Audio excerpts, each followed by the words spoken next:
जय श्री राम दोस्तों।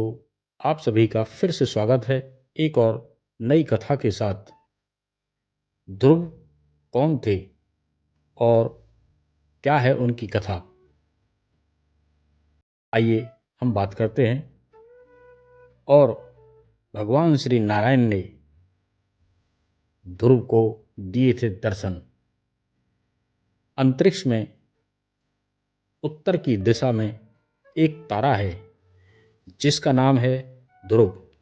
इस तारे का नाम उसी ध्रुव पर रखा गया है जो भगवान विष्णु का परम भक्त था।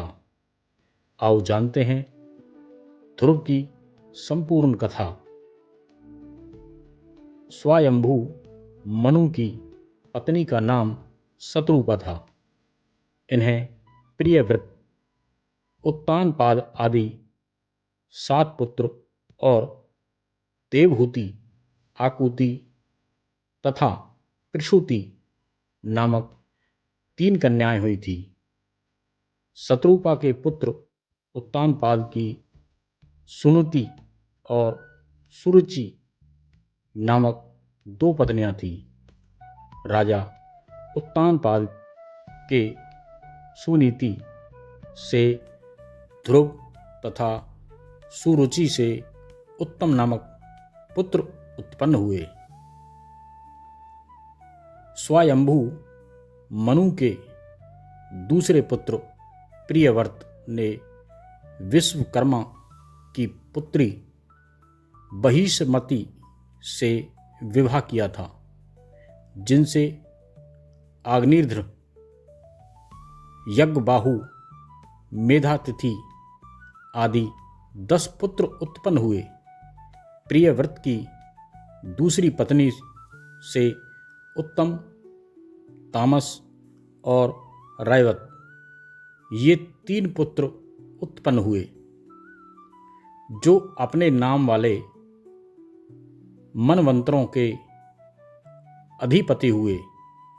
महाराज प्रियव्रत के 10 पुत्रों में से कवि, महावीर तथा सवन ये 3 नैष्ठिक ब्रह्मचारी थे और उन्होंने संन्यास धर्म ग्रहण किया था।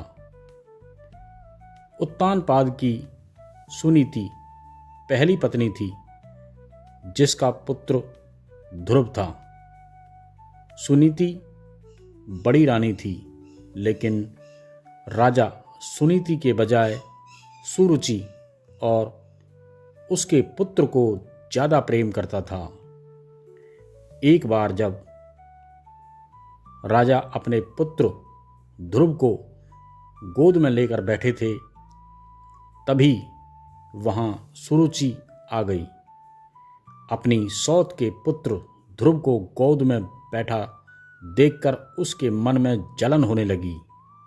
तब उसने ध्रुव को गोद से उतारकर अपने पुत्र को गोद में बैठाते हुए कहा, राजा की गोद में वही बालक बैठ सकता है और जो राज सिंहासन का भी अधिकारी हो, जो मेरे गर्भ से जन्मा हो। तू मेरे गर्भ से नहीं जन्मा है। यदि तेरी इच्छा राज सिंहासन प्राप्त करने की है तो भगवान नारायण का भजन कर। उनकी कृपा से जब तू मेरे गर्भ से उत्पन्न होगा तभी सिंहासन प्राप्त कर पाएगा। 5 साल का अबोध बालक क्या जाने। बालक ध्रुव सहम कर रोते हुए अपनी माँ सुनीति के पास गया और उसने अपनी माँ से उसके साथ हुए व्यवहार के बारे में कहा। माँ ने कहा, बेटा ध्रुव, तेरी सौतेली से तेरे पिता अधिक प्रेम करते हैं, इसी कारण वे हम दोनों से दूर हो गए हैं। अब हमें उनका सहारा नहीं रह गया है। हमारे सहारा तो जगतपति नारायण ही हैं। नारायण के अतिरिक्त अब हमारे दुख को दूर करने वाला कोई दूसरा नहीं बचा है। 5 साल के बालक के मन में दोनों ही माँ के व्यवहार का बहुत गहरा असर हुआ और वह एक दिन घर छोड़कर चला गया। रास्ते में उसे नारद जी मिले।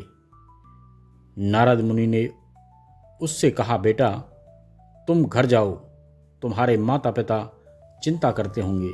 लेकिन ध्रुव नहीं माना और कहा कि मैं नारायण की भक्ति करने जा रहा हूँ। तब नारद मुनि ने उसे ओम नमो भगवते वासुदेवाय मंत्र की दीक्षा दी। वह बालक यमुना नदी के तट पर मधुवन में इस मंत्र का जाप करने लगा। फिर क्या था?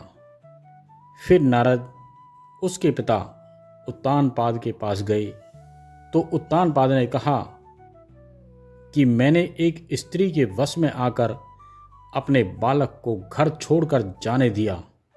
मुझे इसका बहुत पछतावा है नारद जी। फिर नारद जी ने कहा कि अब आप उस बालक की चिंता न करें, उसका रखवाला तो अब भगवान ही है। भविष्य में उसकी कीर्ति चारों ओर फैलेंगी। उधर बालक की कठोर तपस्या से अत्यंत ही अल्पकाल में भगवान नारायण प्रसन्न हो गए और उन्होंने दर्शन देकर कहा, हे बालक, मैं तेरे अंतर्मन की व्यथा और इच्छा को जानता हूँ। तेरी सभी इच्छा पूर्ण होंगी और तुझे वह लोक प्रदान करता हूँ जिसके चारों ओर ज्योति चक्र घूमता रहता है और सूर्य आदि सभी ग्रह और सप्तऋषि नक्षत्र जिसके चक्कर लगाते रहते हैं। प्रलय काल में भी इस लोक का नाश नहीं होगा। सभी प्रकार के सर्वोत्तम ऐश्वर्य भोग कर अंत समय में तू मेरे लोक को प्राप्त करेगा। तो दोस्तों, आपको ये कहानी कैसी लगी?